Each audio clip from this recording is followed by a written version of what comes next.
xibaar yu wér te wóor ca tàng ba abonnez-vous pour ngeen di mën di jot suñuy vidéo. dal leen ak jàmm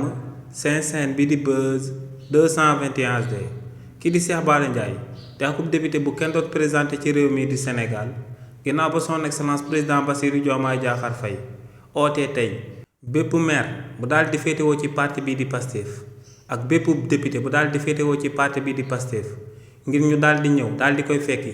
ci palais de la république daal di partager ak moom akub ndogu kii di Cheikh Bara Ndiaye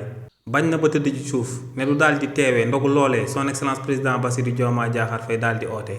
waaye tamit daal di nay oo député yi ak maire yi ngir ñu bañ a dem daal di teewee ndaje loolee. si li ni mel bu ñu sukkandikoo ci kii di Cheikh Bara Ndiaye ne lu leer ba am moom mooy que ne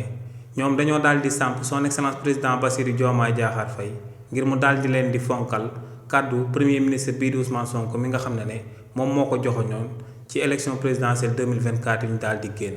waaye ne lu mu nemmeeku moom mooy que ne kii di Bassirou Diomaye Diakhar Faye di président de la république dafa daal di jël yoonu boppam di doxee nu dëppoowul ak nu ko premier ministre bii di Ousmane Sonko santaane ci réewu Sénégal. nee nag moom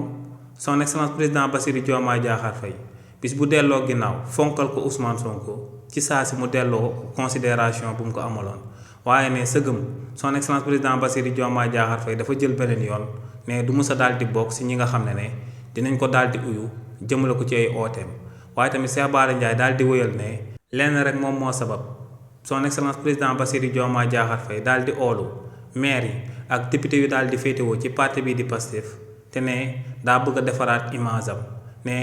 son excellence président Bassirou Diomaye Diakhar Faye depuis ba mu du mooyoo premier ministre bii di Ousmane Sonko ne Sénégalais yu bëri dañ koo daal di bàyyi boddi ko génn ci moom te ne bu toogaateeg ay député ak ay maire yu daal di féetewoo ci parti bii di Pastef ne day amal ak manœuvre politique ngir gën a daal di defaraat image am ci jëmmu Sénégalais yi. nee nag bu benn député wala benn maire bu daal di féetewoo ci parti bii di Pastef daanu ci pièce boobee son excellence président Bassirou Diomaye Diakhar Faye bëgg leen a dugal tey si lu mu leen daal di invité ngir ñu ñëw daal di ndogu ci biir palais de la république. xibaar yu wér te wóor ca tàng ba abonnez-vous pour ngeen di mën di jot suñuy vidéo.